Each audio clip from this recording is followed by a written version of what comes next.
Assalamualaikum warahmatullahi wabarakatuh dan salam sejahtera. Saya Nurul Maizzatul Amira binti Abdul Razak memegang nombor matrik C2091571. Okey, kali ini saya akan bercakap mengenai kajian yang saya kaji tentang pakaian dan perhiasan Melayu adalah cara atau proses pembuatan songket Terengganu. Industri pembuatan songket di Terengganu telah menjadikan industri seni fabrik yang menjadi identiti masyarakat Melayu di Malaysia.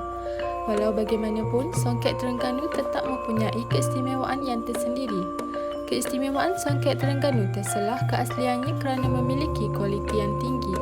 Songket Terengganu dikatakan mempunyai kualiti yang tinggi dan mempunyai identitinya tersendiri. Ia diusahakan secara tradisional dan turun-temurun. Bahan-bahan yang dipilih dalam penghasilan songket hanya dari yang bermutu sahaja.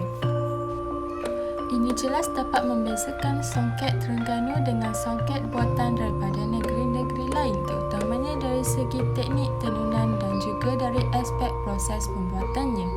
Ianya diusahakan secara individu dan juga secara berkelompok. Corak dan motif songket memaparkan ciri-ciri unik identiti orang Melayu dan sekaligus mencerminkan cita rasa budaya bangsa yang mekar dalam persekitaran yang kaya dengan keindahan dan keunikan.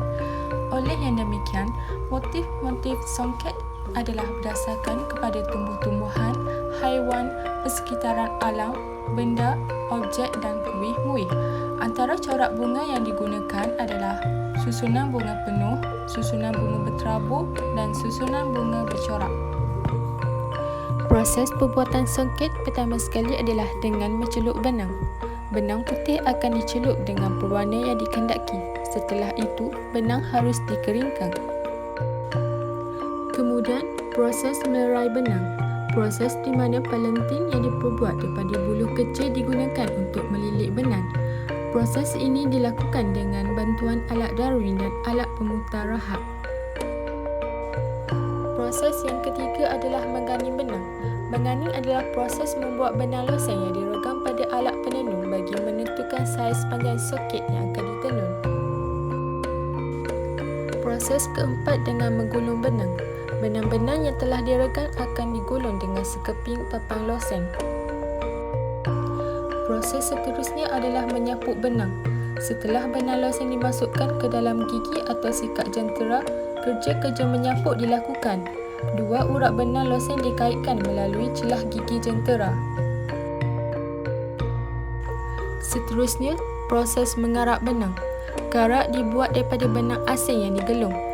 Benang loseng berangkap ganjil dan genap akan diangkat turun naik secara selang-seli sewaktu menurun. Kemudian diikuti dengan proses menyokit benang.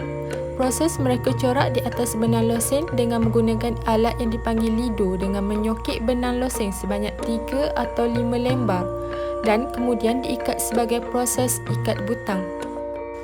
Akhir sekali, proses menenung benang. Proses terakhir yang di mana alat torak diisi dengan benang pakan atau benang emas dimasukkan ke kiri dan kanan di celah-celah benang loseng mengikut corak yang dikehendaki sehinggalah menjadi sekeping kain songket. Kain yang siap ini dipotong mengikut saiz. Assalamualaikum. Saya Nur Asyika binti Kana yang memegang nombor matrik C2091571. Video kali ini saya akan menunjukkan cara bagaimana penghasilan baju kebaya Melayu, iaitu di bawah tajuk pakaian dan perhiasan Melayu. So, let's see.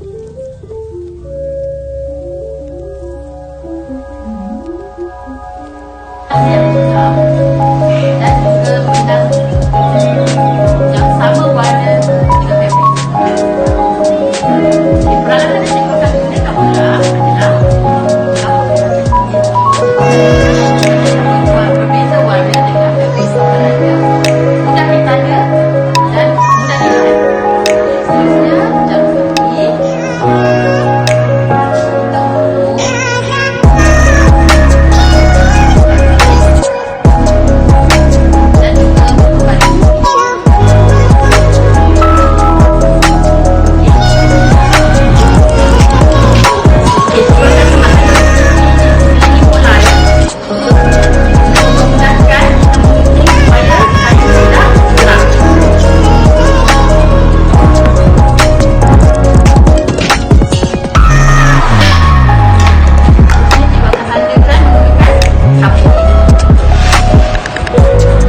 baca jahitan juga